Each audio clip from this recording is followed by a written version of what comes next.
Zikir orang syariat tu dia menyebut la ilaha illallah, maknanya tiada Tuhan melainkan Allah. Sebutan tu adalah supaya dia menafikan sembahannya tidak ada Tuhan sebenarnya melainkan Allah, supaya menetapkan hanya Allah yang berhak disembah. Itu zikir orang syariat. Zikir tarikat ni, orang tarikat dia menyebut tak ada la ilaha illallah, disebut Allah. Allah. Sebab apa disebut gitu? Sebab dia nak supaya hati dia tu sentiasa mengingati Allah.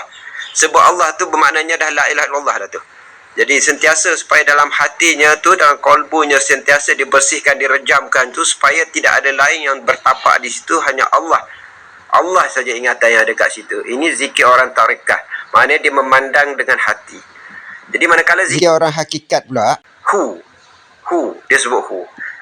Jadi maknanya di situ hu tu adalah dia, Allah. Jadi di situ pun boleh dikatakan dia telah melalui la ilaha illallah dan telah melalui Allah.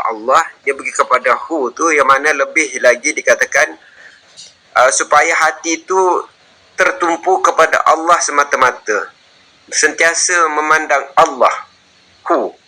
Jadi begitulah dikatakan orang syariat melihat alam ni sebagai kenyataan Allah.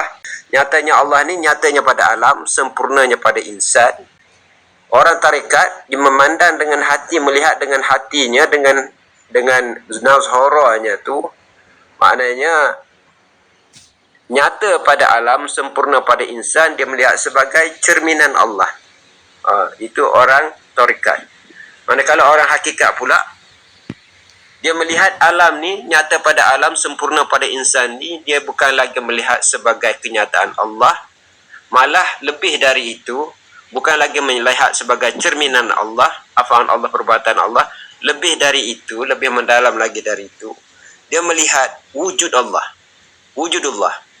Tidak ada sesuatu yang dilihatnya selain daripada wujudnya, wujud Allah. Begitulah kata-kata sahabat Nabi itu. Sayyidina Abu Bakar berkata, ma ra'aitu syai'a illa wa ra'aitullah ma'ah. Tidak aku lihat sesuatu melainkan aku lihat wa ra'aitullah, aku melihat Allah ma'ah, bersamanya.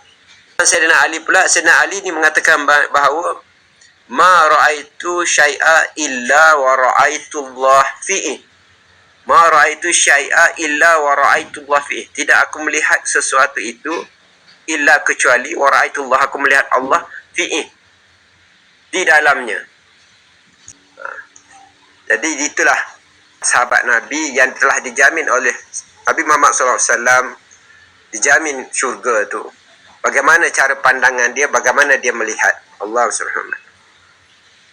Kata-kata Sayyidina Ali Abu Talib karamah wajhullah ni, dia kata la na'budu rabbana lam yara.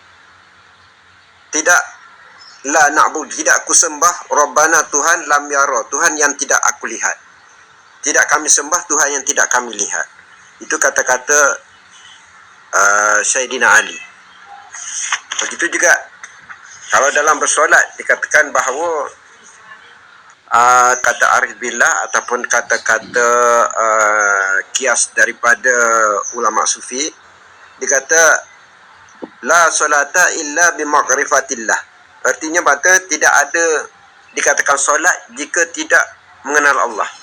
Itu yang dikatakan ibadah yang soleh itu ibadah yang mengenal. Pertama. Kedua, ibadah yang ikhlas. Ketiga, ibadah yang mengikut syarak ataupun mengikut hukum-hukum fiqh syariat Islam. Allah SWT.